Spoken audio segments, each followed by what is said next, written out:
I'm Dr. Joanne Smith. And I'm Dr. Corinda Hankins. And I'm Dr. Molly Fox. And this is A Pod Full of Pediatrics with a special guest. Yes. And this is one where we talk about PAPs, pelvics, and prevention. prevention.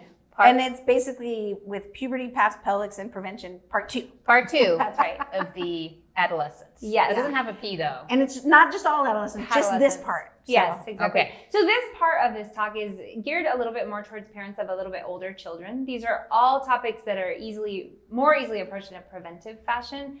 That is, that you should start talking with your kids about these issues before there is a crisis. That's kind of the goal of this talk. Right.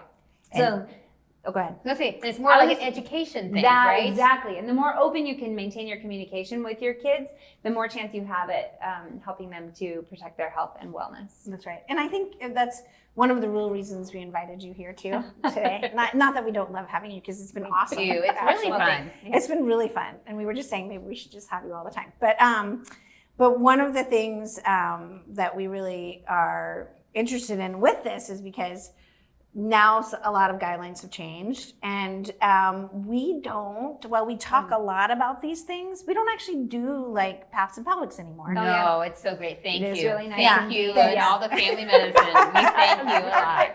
I also think it's really important. So one thing I love about family medicine is I'm often seeing the parent and the kid each as my own patients. And so to me, knowledge is power. And so the more that you as a parent know about the things that are coming down the pike for your kid, the more comfortable you feel talking with them about it.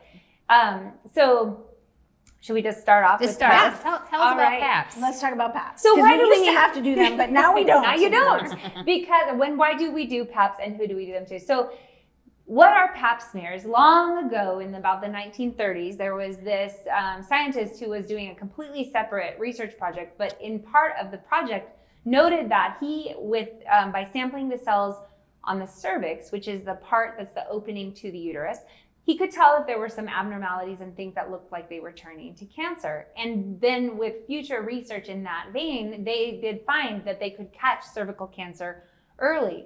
And cervical cancer, because it's on the inside of you, if you have a cervix and a uterus, you don't really have symptoms from it. And you can't really just look at it like a mole or something else on you. And so without finding out if it's there, you have no chance of finding it. And so then they developed PAP smears long ago. And so historically, when we did PAP smears was as soon as somebody became sexually active, no matter the age, and we did them once a year. And so originally, I have brought some show and tell things, but I don't even have the original PAP smear thing, because what we used to do was use this wooden spatula to kind of scrape. It was literally like a spatula, you would mix up like a mixing bowl, right? Like you could make some brownie batter with it. Like a wooden spoon kind of. So that is what we did, and we did that once a year. Our cervix is not that big. It's soft, and we're using a wooden spoon. And then the other thing is that if those cells came out abnormal, also kind of no matter how old you were, if they were a certain amount abnormal, we did these kind of pretty aggressive procedures to try to cut out or freeze those parts that were abnormal. So lo and behold, research and science are fantastic. Mm-hmm. And we did find out in the early 2000s that there is a specific virus, the human papillomavirus, which is also responsible for warts and a variety of things. But some strains of this virus are the strains, that is the virus that causes the vast, vast, vast majority of cervical cancer. And so the other thing that we found out is that young people with cervixes generally can clear that themselves. And so we don't have to do these aggressive interventions. And also, it doesn't happen overnight. And so we don't have to do PAP smears as often. Mm-hmm. So all of those things are fantastic. They are. Additionally, which I think we'll talk about, right? The HPV vaccine. Yeah, absolutely. Go for it. So we actually talked about, we're going to have a whole nother episode on this that is the third episode for this month about the HPV vaccine, but that has reduced the risk of cervical cancer in and of itself by preventing by 90%. 90%. And it will probably get rid of one of the worldwide killers of people with a cervix and uterus. Yeah. Women in this world die of cervical cancer commonly. And this is something that is an actual cancer preventing vaccine. It's pretty insane. Yeah. So it's, to me, this is amazing, because at the beginning of my practice, I was having to do PAPs and pelvics fairly frequently. In the early 2000s, again, we changed a little bit. Then with really the creation of the vaccine, which has reduced this so much, now they're not even recommending. They're recommending your Right. first PAP at 21. At age 21. Yeah. Exactly. So I mean, like that's, and just so you know, most pediatricians stop seeing most kids at 18. So Yes, most, exactly. More PAPs for you. Exactly. so But part of that too is with the disease being less prevalent, right? We Yes. can also say with the vaccine, hopefully you're going to have to do less PAPs too. Absolutely. Right, exactly. Well, actually, one thing, and we can talk about this now, but coming down the pipeline, and this is for people who ultimately need to have PAPs, and so you can mark this down for yourself. Coming down the pipe is hopefully the option for doing a self-swab, where you just So yourself amazing. use a special kind of a Q-tip or a swab, and you insert it into the vagina like you're in the bathroom or something, swab it, and then you turn it into your doctor, and you don't have to do the whole like get up on the table. God, thing. how amazing would that be? good. Unbelievable. Yeah. So, I Science. mean, so, you know, like, I think that is such a huge thing. Like, we've dropped your cases, the biggest thing that caused Yes. cervical cancer in women, but also penile cancer in men. Absolutely. And Throat cancer. Yes. Exactly. And right? it also So- does help prevent genital warts, which are a real giant bummer. They are a giant bummer. They are. Right? They're annoying. They stick around forever. They're contagious, and they're really painful to treat because you have to freeze them in a very sensitive area or put this medicine on it. That's Right, and who uncomfortable. wants to have warts there for, No. like, again, Right, it's awkward. warts last like 6 Yes. months to 6 years, right? Who wants that? They're miserable. Right? Yes. So, again, this vaccine that we'll talk about more has been really a game changer Yes. for especially PAPs. But what about those, like, pelvic exams? So the pap smear is just one part of a pelvic exam. And I think there's sometimes a confusion of when people say, oh, have you had a pap smear? That is only that very specific thing, checking for cervical cancer or the precursors to cervical cancer. A pelvic exam is actually useful for many, many more things. Like we talked about in the previous podcast about just puberty and development, that's kind of a little bit of a pelvic exam in that it's the external genitalia or the external part of development for if you have a penis or a vulva. And then a pelvic exam is the same thing, but then a little bit more in depth. And you would do that for a number of reasons. You would do it if it would be part of an exam if you were having delayed puberty or early puberty, you would kind of look for things.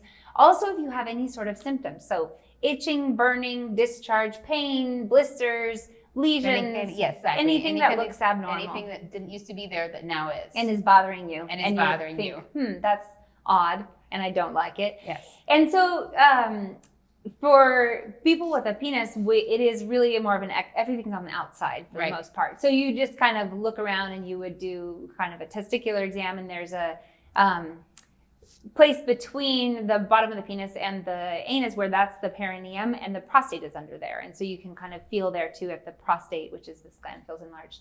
And then for people with a vulva and a uterus, the pelvic exam is a little more personal, I would say. You kind of do have to get in people's space a little bit. So before we talk about that, I would say the number one thing is you really want to make sure that you have a provider that you trust and that you feel confident talking with them. It is, because it's a little more invasive. Like, Right. it is. Like, personal, I think personal is a great way to put it, but it is something all women have to do. Yes.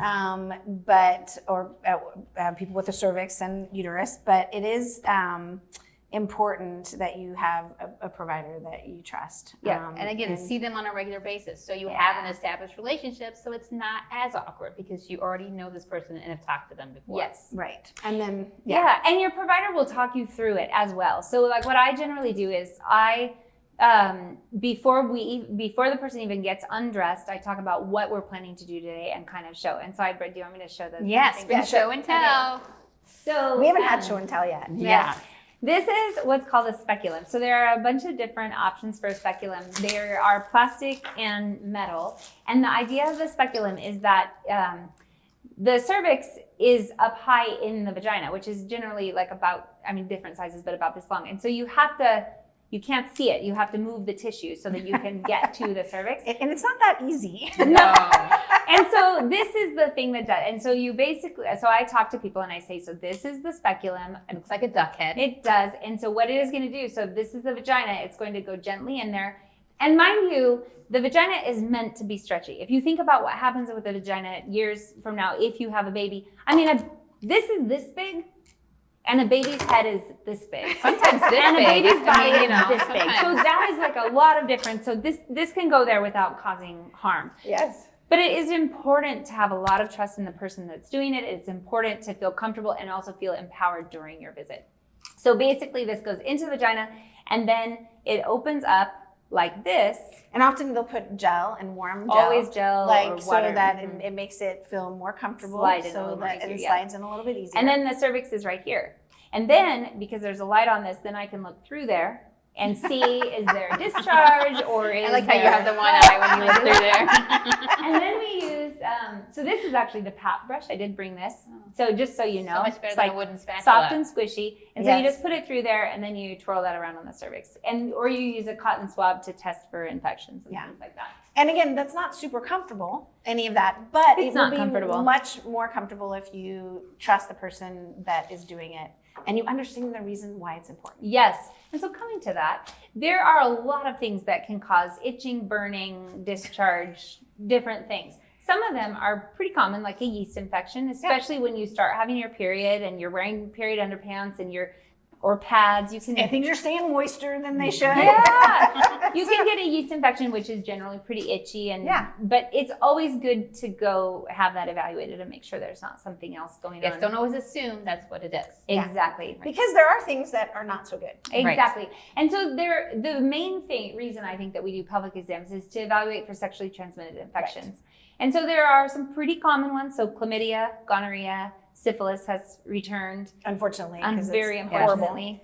The warts, like we talked about. Trichomonas. Hepatitis C, HIV.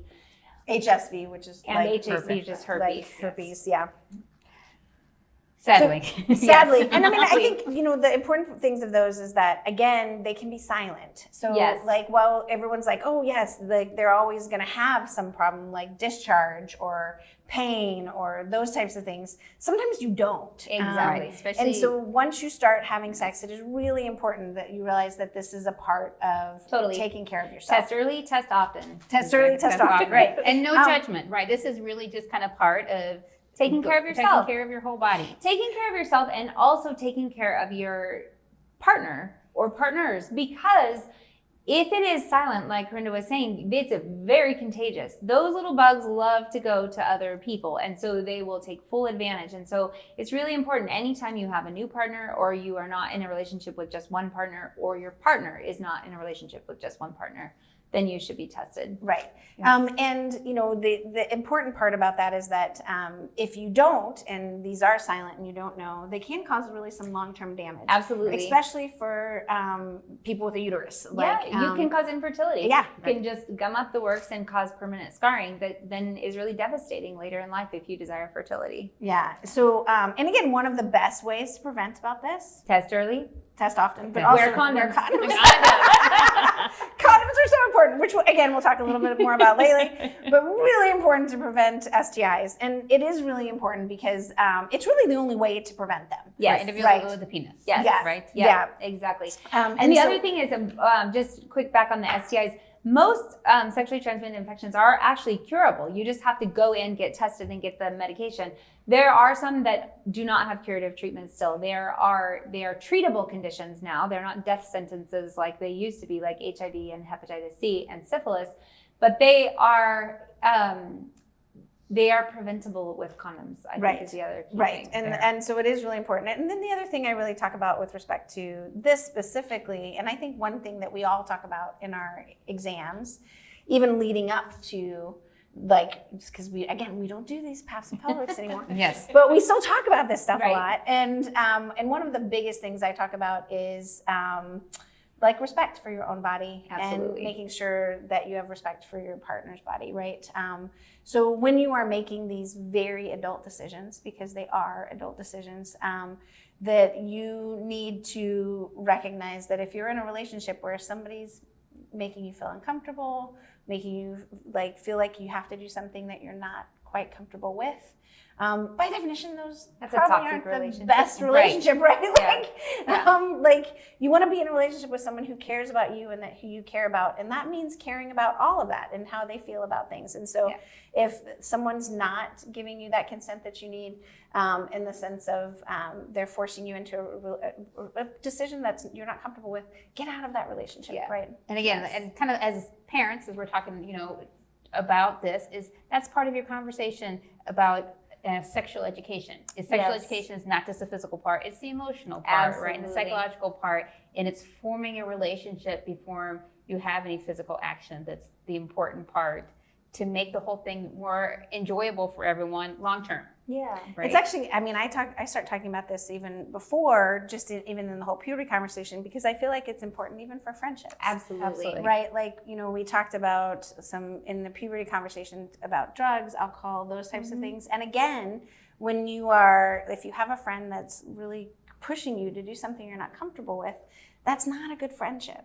Right. And so you want to really encourage your children to have relationships with people who really do care about each other, right? Yes. And those healthy relationships means you're listening to one another, and that you're taking, what they have to say, and really recognizing that that's how they feel about it, and not pushing them into something they don't want to be. So I talk about this in all relationships, but especially as you get into intimate relationships. Just because there's a whole other level of it, right? Because the emotions are so much stronger and it's a lot harder. Sometimes it can also be harder even to see it. So I often also will talk to people prior to entering these relationships too, and just say, do you have a good friend or a trusted person in your life who will have your back, and if they see that you're in a terrible relationship, will call you out on it and say, that person's horrible for you. What are you doing? Right. It's really important, and also to be that person for somebody else. Right. Yeah. But I also think the more the parents talk to their kids, my goodness, these are good relationships, and model a good relationship. Try to model those. Try your best. Try your best to be present, right? Yeah. So put your phone down, put your tablet down, get off your computer, and actually just sit and show listen. interest. Show interest, right? Because you care about your children. As we sit here with the computer. I know, right? I know. But we are looking at so little that it keeps dying. I know, right?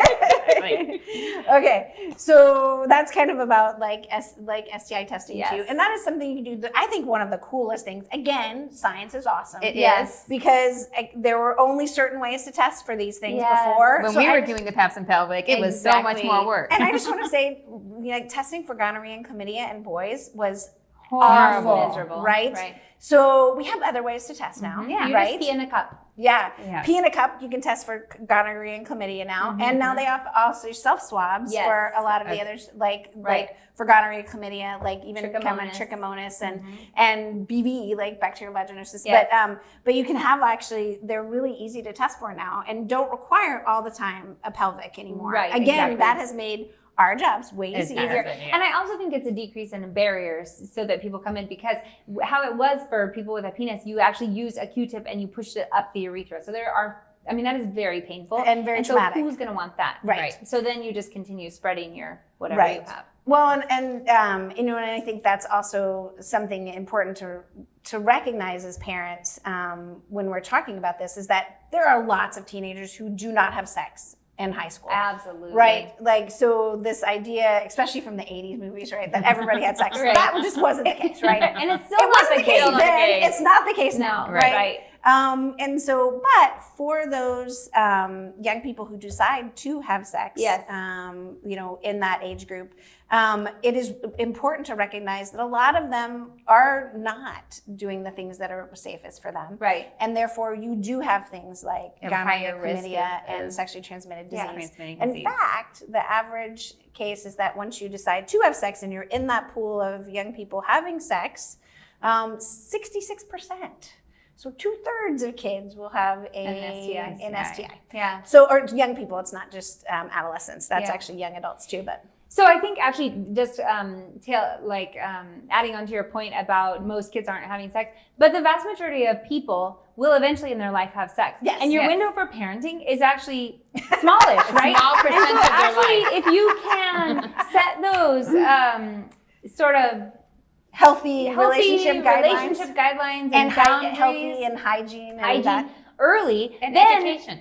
So if somebody is not having sex until their 20s, 30s, whatever, then they'll harken back to their parents saying, "Oh, toxic relationship. I should feel good about this relationship." And then and part of being a parent is educating, right? Is helping prepare your kids for the world. And if you don't, someone else will, and we don't always know that's going to be the truth.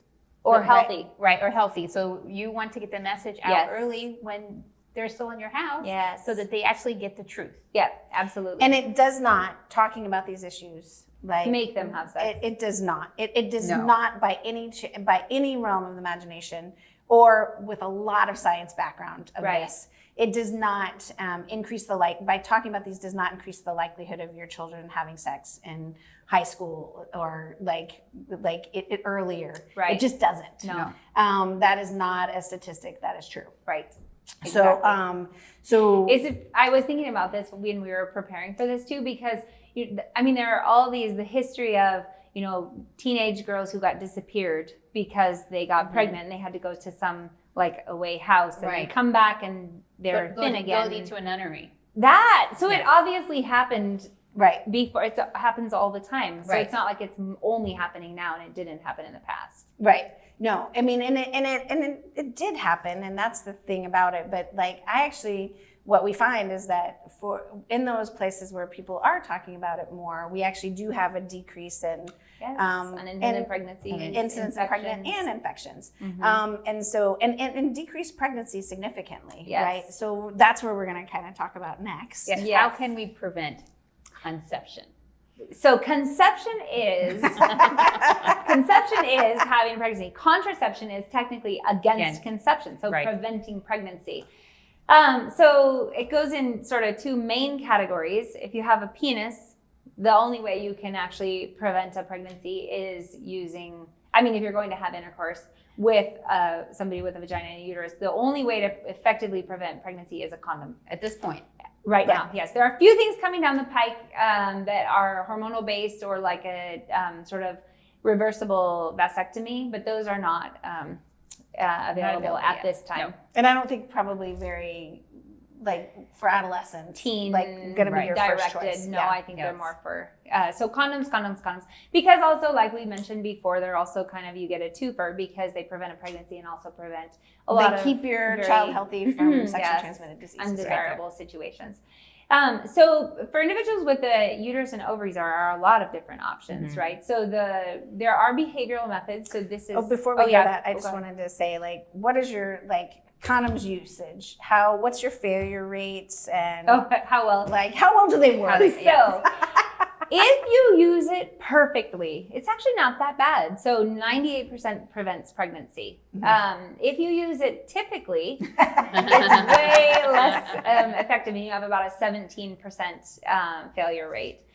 And both of those are also similar to the withdrawal method. I guess we could have said that also in the people with a penis. It doesn't really work. No. And so the thing about a condom is you do have to know how to put it on. So first of all, you do have to kind of make sure there's not a lot of extra air or anything in the end of it. You put it on before you have intercourse, before insertion, and then you also take it off between times. So you don't reuse the same condom. Yes.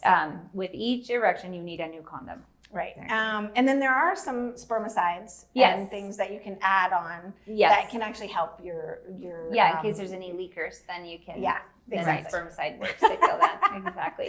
Okay. And then, but individuals with the uterus and ovary have multiple options. Yes. Right. So there are some that are kind of more non-medicinal, non-pharmaceutical at all. So that's fertility awareness and kind of how you were saying, learn your cycle. So you know about when you ovulate. Exactly. And so some people use that. I do not know many teens or even 20s that use that effectively because it works the best if you are in a very stable relationship, that you have a really excellent communication, that you and you are very aware of your own body and timing of your body. Because how those work is that you know exactly when you're ovulating and you know exactly when your fertile days are. Which we also talked about, if in adolescence, often it can be all over the map. It can be different. Those can change because they're sick. They can change because they're stressed out for finals. They're stressed out for finals. They get new girlfriend, new friends. That's right. New friends. Any of those things Go and can cycle change with them, right? Or they can cycle with other women, right? So I do think that is one of the things that's so hard to say that that's an adequate. I do not think it's adequate for adolescents. I do not. I would not recommend. And that it's a high failure rate. It is at the very least a 15% failure rate. And I would argue that in adolescents it's probably quite a bit higher. Absolutely. So you've got a lot going on. How are you going to keep track of that exactly? And it changes all the time. So the other things are barrier. And so by barrier, that means that you're just blocking the sperm from getting into the cervix, because that's how you get pregnant.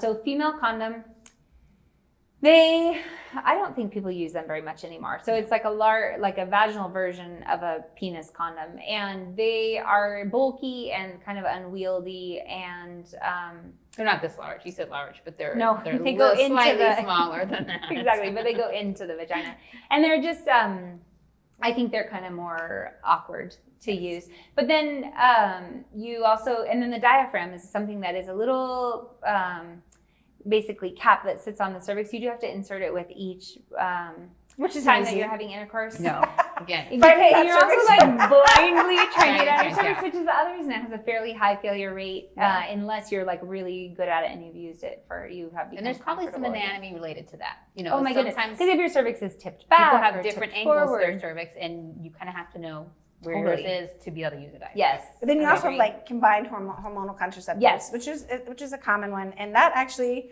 can work great Really well. and they're different than they used to be. So Right. I always just kind of mention that, like that our first combined hormonal contraceptives, your triphasic, did have more So side this is, effects. we're talking about the pill or a patch. The pill or And Pill then or patch. patch ring, there's The a ring, ring. too. Yep, Yes. exactly. So, and that they did have more side effects with it, but the newer ones actually are, They're and pretty there's nice. lots of different options Mm-hmm. with different dosing depending on both your estrogen component and your progesterone component.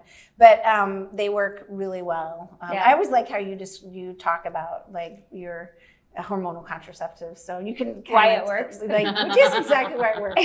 So basically what you're trying to do when you use a hormonal contraceptive is so when you start your puberty and menstruating, so you actually start ovulating, what's happening is that your brain sends a message to your ovary, make estrogen. Estrogen comes and hits your uterus and then builds up the lining of your uterus, and then your brain sends a message down to your ovary and says, and you're growing this follicle, and the follicle grows up enough and it switches this trigger to then make progesterone, and that stabilizes the lining.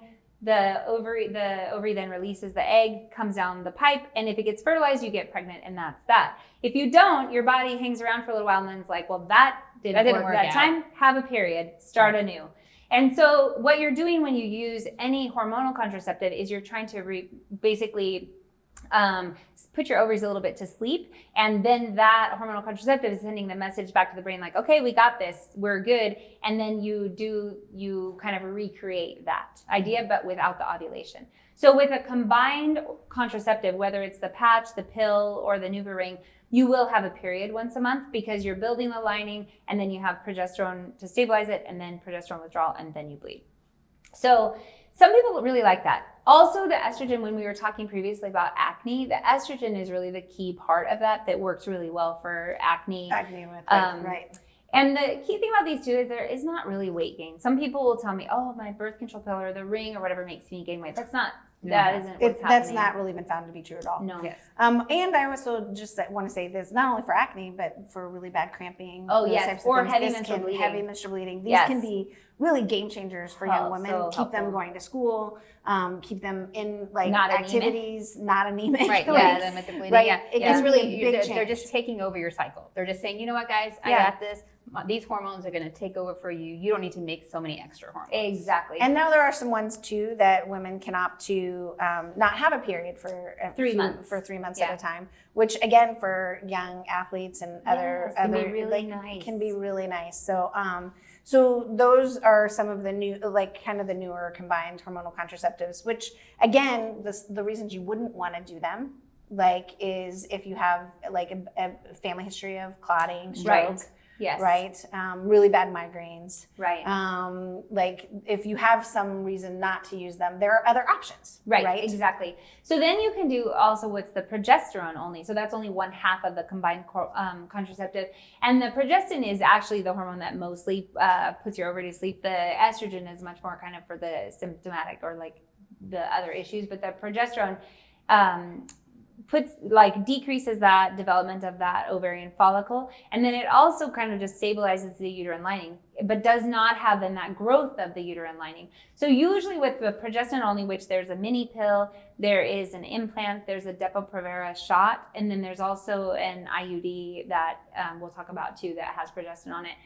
But this one, usually they just make a very thin, stable lining of the uterus. So often people don't have any bleeding at all with those and won't cycle. Sometimes I would say probably the biggest complaint about those is people can have breakthrough bleeding, but there are some things that we can do to, and that usually happens within the first 6 months of doing it, but there are some things that we can do to kind of like tidy that up, and then they can go on using that effective form of birth control. And your benefit of the injection is that it's every 3 months. Yes. Right. And you don't have to remember to take a pill. No. Exactly. Like, really nice, right? Exactly. And so Depo-Provera is definitely the one of all the types of birth control that is associated with weight gain. And it also had, for a while, it had this kind of correlation with potentially not having great bone density effects, like it could alter your bone density. And then it can have some effect on depression as in a negative effect. So I don't love Depo-Provera for sort of a long-term, like years and years. But if someone is sort of embarking on their sexual debut and they are ready to I really love that term. That's her, exactly. and they're ready to start having sex, but they're not sure about birth control, but they know that they're not desiring a pregnancy at that time. It can be a really useful tool to give you that window of 3 months or 6 months if you do it twice to kind of really think about your other options and see what's going to work well for you. Yes. And then that other option might be something like an implant, which is even longer. Exactly. Like you don't have to take a pill, and it lasts for 5 years. Yes, or or even longer. And then the other thing about the progestin options, because it doesn't build up those basically cells that proliferate the endometrium or that grow the lining of the uterus, then it really can be helpful for other conditions, like if you have endometriosis, where you have growth of those lining cells somewhere else that's really painful and very heavy bleeding and awful. It can really help with that and can help prevent endometrial cancer down the road, which is not something you're necessarily thinking about. And again, similar with that, like really heavy, horrible bleeding and painful periods. So the implant. Tell us about the implant. So the implant is a pretty slick device that came out a number of years ago. This is also a thing of science. The original one that came out, Norplant, I don't remember if you guys remember that. Yeah. It was like 5 little rods that you put in your arm, and it was really hard to get out. So they took it off the market because it had so many complications. So then there was a pause on anything in your arm for a while, and then they came up with this new version that is just one rod that has progesterone in it, and it's kind of like a very long-acting version of the Depo-Provera shot, where it just sort of oozes out very slowly and then has the systemic effect of the progesterone, but over a longer period of time and also more subtly, so it doesn't give you like the weight gain and the depression and things like that. So I actually did bring one. If you want to see kind of how easy it is to put it in. So it just looks like this. This is the next. This one is Nexplanon. It does. And so when you're going to put it in, you basically like get your site ready. It goes about right here in your arm. And then it's so simple. Oh, my sample took the little rod out. But this is what it will look like, except for it's white in the one that's not the demo. But this is what stays in your arm like that. And so you can feel it, and it'll be there, and you can kind of feel it. But how it comes is it's just loaded into this needle. See if I can put it back in. It would be preloaded. It doesn't matter. But then it comes in there, and then you just numb up, and then you slide this needle into the arm, and the little rod is inside of this needle, and then you pull this back, and it leaves the implant here in your arm. And really, it's just like a tiny little injection site. It's there's no stitches. There's no it's no. You get a bandage on after, and you shouldn't lift anything heavy for 24 hours. Yeah, that's the biggest thing. And it's not like if that does damage; it just is more bruising if you do. And it's totally reversible. If you don't like it, you pull it out. You pull it out. And you go to your doctor and they pull it out. I would pull it out. Yes, exactly. I will put it in for you, and I would pull it out for you. Yeah, you would take care of that. Very straightforward. And that works really well. Again, I would say the number one thing is that people have some breakthrough bleeding sometimes, but we can work around that as well. And then there's IUDs or intrauterine devices. Yes. So IUDs are fantastic. There are 4 different ones, and they're all based on kind of their size and then the amount of hormone that they have in them. So they last for longer or shorter periods of time depending on the amount of hormone that's on them and how big they are. They can be used. So first of all the things that we're talking about today they do not interrupt an established pregnancy. So none will cause an abortion. So even if you have, if you place an IUD, they don't even work. The mechanism of action is not that they prevent implantation of a fertilized egg. Basically, when you have the IUD in place, it changes the cervical mucus and it changes the ambiance of the uterus so that the sperm, it's hostile to the sperm is actually what you say. So they're not causing an abortion like that. It's a nice, not a nice warm place to go. No, it's not enjoying. It's hostile. It is a hostile environment to the sperm. So one of them is the progestin releasing one. So this is an example of the Mirena IUD. And I would say with the IUDs, the biggest thing is you think, oh my Lord, the box is like this big. So you walk in a room and then people's eyes are as big as saucers because they're like, that, but it looks like a rocket ship. And the reason is because if you remember back to our speculum of our pelvic exam, this goes in the vagina and here's your cervix. So we have to get all the way there because this is your body here. Lifted above the laptop. And so you have to be able to get, look how far you have to get into the cervix there. So that's why we need all of this part. But the thing that actually stays is only this big. And this is even the sample, so it looks bigger, but it's not even, this part isn't as big there. But it's just this little tiny thing that stays in the uterus. Yeah. So, and again, fishing lure. Yes. Again, for these type of procedures, you want somebody that you're comfortable and you're really comfortable with. This is so important, just to making sure that that you have somebody who will talk you through it. Absolutely. Keep you comfortable and make sure that you're getting all of your questions answered and you feel comfortable talking to if there's anything that you feel less comfortable with, bleeding or I really like when, if it's the first time that I'm putting any of these devices in somebody, I really like to actually have an appointment where I talk to them first about everything and go over all the different options and then walk through what this would mean. Even with a pelvic exam, like we were talking about earlier, before we even do a first PAP on somebody, I like to sometimes have an appointment where we just talk about what that's going to look like because it's a pretty sensitive topic. And no one can listen well when they have their clothes off, right? It's really hard to hear anything. And they're flat on the back. So you really need to have eye-to-eye conversation with clothes on to actually be able to listen. And then I feel like if you have talked the whole thing through, then while you're doing it, I also repeat what I said before, but then that's been in there one time. Okay. And so let's talk a little bit about emergency contraception. Yeah. So emergency contraception is Plan B. I mean, one of them is actually named Plan B. Right. Appropriately. Plan B. It is really truly Plan B, right? Like the whole point about this is that we actually want to be communicating and make sure that they have the Plan A in place. Yes. So that once they make these very adult decisions, they can, they're acting responsibly and hopefully the Plan A takes care of everything. Exactly. They can stay healthy. Yes. While making these decisions, right? But there are some times when Plan A, like a condom breaks, or you forget your birth control pill, or you missed your depot shot window, or any number of, or you weren't intending to have intercourse and something else happens. So there are really 3 things on the market that can work for emergency contraception. So again, emergency contraception, not a single one of them will interrupt an established pregnancy. If you are already pregnant, these are not going to fix that situation. They're not gonna make it. It is not an abortion by any means. It is not. No. So one thing that you can do is actually place an IUD because everything that is emergency contraception, you are trying to either delay ovulation or you're trying to make the area a place where the sperm egg meetup is not going to happen. Right. And so that's how the IUD works is you put the IUD in and it can be placed really the most effectively within 5 days of unprotected intercourse. And the nice thing about an IUD is that it's Plan B, but also slides into Plan A. Right. For future. That's right. Totally. The downside of it is that it does require an appointment. Obviously, it's kind of hard to put your own IUD in your bathroom or whatever. So it does require an appointment, which time-wise can be a little bit tricky.